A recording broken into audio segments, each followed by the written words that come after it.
With Destiny 2's new season, Season of the Witch, comes new exotics and new aspects.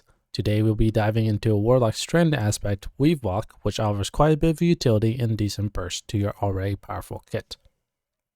Before we begin, make sure to leave a like and comment down below while you've been enjoying about the new season so far. I'll also be posting a link in the description to a dim link so you can add this to your builds list. This build will also not require any seasonal mods, so this will be a future-proof for future seasons. Okay, on to the aspect for the heart of this build. Warlock. Dodge while airborne to enter the weave, gains damage resistance from combatants and players. Reactivating your air dodge or casting your rift to exit the weave. While in the weave, you generate purged Threadlings over time.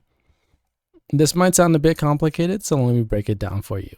When you press your air dodge button, in my case X, you phase into the weave, which will give you higher resistance.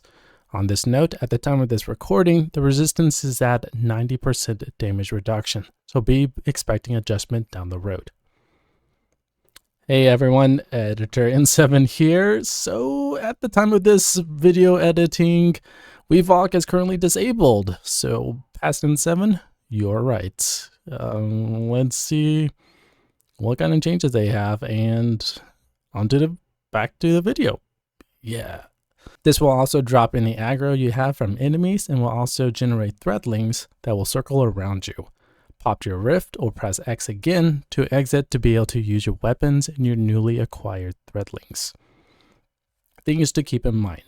1. You cannot interact with anything while you're in this state. So if you want to use this to res fallen guardians, you can't. And 2, it will cost you melee energy to activate.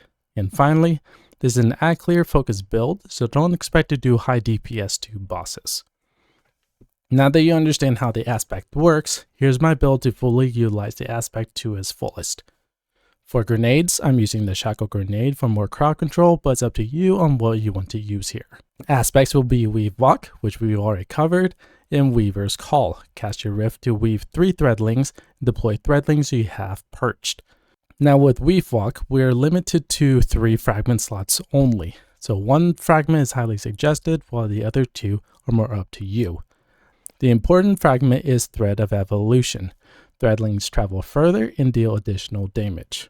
My other fragments are Thread of Finality to spawn 2 Threadlings when executing an enemy, and Thread of Binding for suspending burst when popping my super. I mainly use my 3rd fragment to get my triple stats. Now onto the weapons. The goal is to be able to get in and out of the weave consistently, so we'll be using the Monte Carlo, which is intrinsic perk Monte Carlo's method. Dealing damage with the weapon reduces your melee cooldown and grants a chance to fully charge your melee ability with each kill. Pretty much self-explanatory here, just get damage with the weapon, start generating melee stacks, and also a chance to have free charge with a weapon kill. Next weapon will be a fusion rifle, which is the Cartesian coordinate in my case. We'll cover this in a little bit. And a heavy weapon that you prefer. For exotic armor, we'll be using the Rain of Fire boots, and this might be a bit weird, so let me explain why. The intrinsic perk states, air dodge reloads your weapons. Fusion rifles and linear fusions, final blows makes you radiant. This is going to benefit the build in 2 ways. 1, we'll be getting radiant with a fusion kill, which means that we'll be getting about a 25% buff to our weapon damage output, which means we can buff our heavy if we need to nuke a major, or buff our Monte Carlo to kill ads faster to get our weave much faster. And 2, every time we Warlock, we automatically reload our weapons, so we have weapons ready to go. For armor mods, you could just run with what I've shown you so far in this video and you'll be fine, but we can push the build even further, so feel free to adjust the mods to your playstyle. For the helmet, I'm using a 1x special ammo finder and 1x heavy ammo finder with kinetic siphon, since we'll be getting kills with Monty mainly.